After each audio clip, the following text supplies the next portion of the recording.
दुनिया का सबसे विनाशकारी हथियार न्यूक्लियर बॉम्ब्स होते हैं।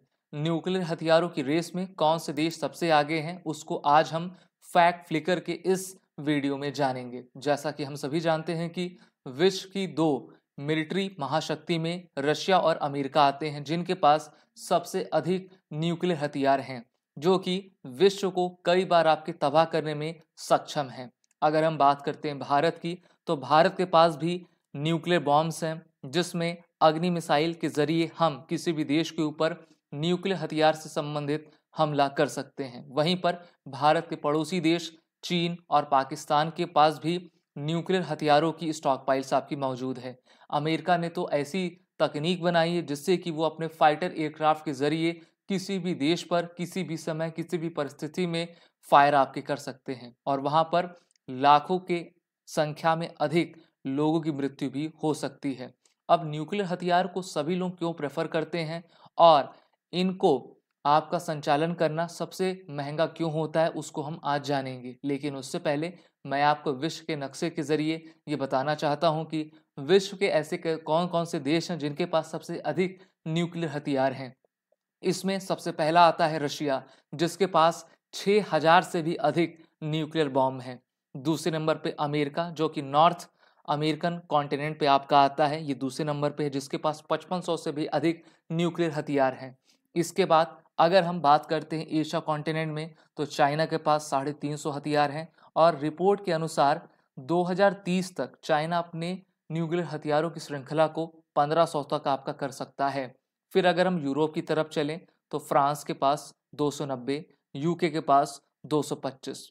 फिर वहीं पर आपका चाइना का पड़ोसी भारत, जिसके पास लगभग 156 से लेकर 160 के बीच में, नॉर्थ कोरिया 40 से 50, पाकिस्तान के पास भारत से भी अधिक 165 न्यूक्लियर हथियार हैं। लेकिन वो क्या भारत से अधिक सक्षम हैं या नहीं, ये कोई नहीं कह सकता। बात करते हैं इसराइल की, तो पूरे मिडिल ईस्ट और अगर आप उस रीजन में देखो तो इसराइल के पास आपका न्यूक्लियर हथियार हैं, जिनकी संख्या है 90। और ये जितने भी देश हैं, उन्होंने ये कैपेबिलिटी प्राप्त की है कि वो किसी भी देश को किसी भी वक्त पूरा ध्वस्त करने में सक्षम है। अगर उन्होंने अपनी पूरी स्ट्रेंथ से, अपनी पूरी ताकत से किसी को टारगेट कर दिया। रशिया जैसे मुल्क के पास 18,000 20,000 किलोमीटर तक मार करने वाले हथियार हैं, जिससे कि पूरी दुनिया खौफ खाती है। अगर मैं बात करूं एक ट्रिटी की, जिसका नाम है एनपीटी, यानी कि न्यूक्लियर नॉन प्रोलिफरेशन ट्रिटी, जिसको 1 जुलाई 1968 में आपका साइन किया गया था, और इसमें यूएसएसआर, अमेरिका, ग्रेट ब्रिटेन आपके शामिल थे, जिनके द्वारा कहा गया था कि हमें किसी भी प्रकार से न्यूक्लियर हथियारों का प्रसार नहीं करना है, उनके प्रसार को यानी कि उनके बढ़ने की दर को रोकना है, और किसी भी दूसरे देशों के पास इस प्रकार की तकनीक ना पहुंच पाए। इसी के जरिए जो है एक और ट्रिटी आपकी बनाई गई, जिसको कहा गया सीटीबीटी, यानी कि कंप्रहेंसिव टेस्ट बैन ट्रिटी, और इसमें कहा गया कि कोई भी देश 1996 के बाद से, यानी कि इस ट्रिटी पर साइन करने के बाद से, कोई भी देश अपने देश में न्यूक्लियर एक्सप्लोजन नहीं करेगा। लेकिन अगर हम बात करते हैं डूम्सडे की, तो ये डूम्सडे का क्लॉक मिनट टू मिडनाइट काफी तेजी से आगे बढ़ता रहा है। शुरुआत इसकी होती है 1947 से। फिर 1949 में सोवियत यूनियन, जिसको उस समय का यूएसएसआर कहा जाता था, उन्होंने अपना पहला न्यूक्लियर टेस्ट आपका किया था। 1953 में अमेरिका ने एक कदम आगे बढ़कर न्यूक्लियर के हथियारों में सबसे विनाशकारी हथियार, जिसको हाइड्रोजन बम कहते हैं, उसको 1953 में इनके द्वारा टेस्ट किया गया। अगर हम बात करते हैं 1991 की, जब इंड वॉर, कोल्ड वॉर आपका एंड हुआ था, उस समय भी इसकी महत्ता काफी देखी गई थी। वर्ष 1998 में भारत और पाकिस्तान, जो कि साउथ एशिया के कंट्री हैं, इनके द्वारा आपके एक्सप्लोजन किए गए। इसके बाद वर्ष 2007 में नॉर्थ कोरिया ने न्यूक्लियर टेस्ट को आपका कंडक्ट किया और पूरे विश्व को आपका चौंका दिया था। इसी प्रकार से पेरिस फ्रांस में क्लाइमेट चेंज समिट हुई थी, जहां पर यह कंसर्न दिखाया गया कि न्यूक्लियर और क्लाइमेट चेंज विश्व के लिए किस प्रकार से खतरा बन सकते हैं। वर्ष 2023 में हम सभी जानते हैं कि 2022 से जो रशिया यूक्रेन युद्ध आपका स्टार्ट हुआ है, उसमें भी न्यूक्लियर हथियारों का कंसर्न, बायो और केमिकल हथियार किस प्रकार से युद्ध में इस्तेमाल किए जा सकते हैं, उसका डर भी देखा गया। और वर्ष 2024 में न्यूक्लियर हथियार के अलावा बायो, क्लाइमेट और आर्टिफिशियल इंटेलिजेंस ये सबसे बड़े हथियार हैं जो कि पूरे विश्व को लड़ा सकते हैं। बात करते हैं न्यूक्लियर हथियार की हिस्ट्री की, तो 13/8/1942 को ओपेनहाइमर के द्वारा आपके एटम बॉम्ब का आविष्कार किया गया। फिर 16/7/1945 जब आपका वर्ल्ड वॉर समाप्ति की ओर था, तो अमेरिका ने जो है अपना पहला न्यूक्लियर टेस्ट कंडक्ट किया और उसके 1 महीने के बाद उन्होंने जापान के हिरोशिमा शहर पर 6/8/1945 को एटम बम आपका गिरा दिया, जिसको लिटिल बॉय बम नाम दिया गया था और इसने काफ़ी भारी तबाही मचाई। वहाँ तक भी जापान रुकने वाला नहीं था। फिर अमेरिका को एक और बॉम्ब जो है उनके नागासाकी शहर पर गिराना पड़ा और वहीं से विश्व युद्ध द्वितीय का अंत होता है। फिर 21 और 1946 में जब यूनाइटेड नेशंस बना, तो उसमें यह कहा गया कि कोई भी देश किसी भी दूसरे देश के ऊपर न्यूक्लियर वेपन्स का इस्तेमाल नहीं करेगा। बात करते हैं 1945 की, तो ये घटना है 6 अगस्त 1945 की, जब सुबह 8:15 पर अमेरिका के द्वारा लिटिल बॉय बम को जापान के हिरोशिमा पर आपका ड्रॉप किया गया था। लाखों लाख लोगों की उसमें मृत्यु हुई थी और इस युद्ध में अमेरिका ने जापान के ऊपर टोटल 2 बॉम्ब गिराए थे।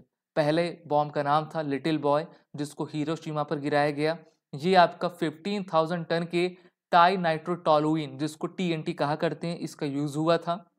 और दूसरा नागासाकी पर गिराया गया, जिसका नाम था फैट मैन और इसका पावर 21,000 टन्स था। इस कारण से इसको फैट मैन नाम दिया गया था। अगर हम न्यूक्लियर वेपन्स का कंपैरिजन देखें 1945 से लेकर 2020 तक, तो देखिए 1945 में 15 किलो टन और 22 किलो टन बॉम्ब का इस्तेमाल हुआ था और 2020 में इसकी क्षमता अगर हम अमेरिका के ट्राइडेंट बम की देखें, जो कि एक प्रकार का सबमरीन लॉन्च बैलिस्टिक मिसाइल है, उसकी क्षमता 455 किलो टन की है। और सोवियत यूनियन यानी कि आज के रशिया का जो बॉम्ब आपका है वो इंटरकॉन्टिनेंटल बैलिस्टिक मिसाइल है और इसका जो पावर है वो 800 किलो न्यूटन टन का है। तो इस प्रकार से हम देख सकते हैं किस प्रकार से विनाशकारी चीजें होती जा रही हैं। भारत भी अपनी सुरक्षा को पुख्ता करने के लिए इसने Pokhran first and Pokhran second को अंजाम दिया। बात करते हैं पोखरण फर्स्ट की, तो ये टेस्ट 18 मई 1974 में किया गया और इस प्रकार से यूनाइटेड नेशन सिक्योरिटी काउंसिल के परमानेंट 5 मेंबर्स के अलावा भारत ऐसा 6वां देश बना, या फिर हम कह सकते हैं कि भारत ऐसा पहला नॉन यूएनएससी देश बना जिसके द्वारा न्यूक्लियर बम का एक्सप्लोजन किया गया, जिसमें डॉक्टर PK अयंगर के द्वारा इसको आपका क्रिएट और डिजाइन किया गया था, जबकि डॉक्टर राजा रमन्ना के द्वारा इस प्रोजेक्ट का नेतृत्व आपका किया गया था। भारत ने 8 किलो टन के एक्सप्लोजिव को आपको एस्टिमेट किया था, जिसका वेट 1400 किलोग्राम था और ये टेस्ट भारत को उस समय विश्व की महाशक्ति बना देता है।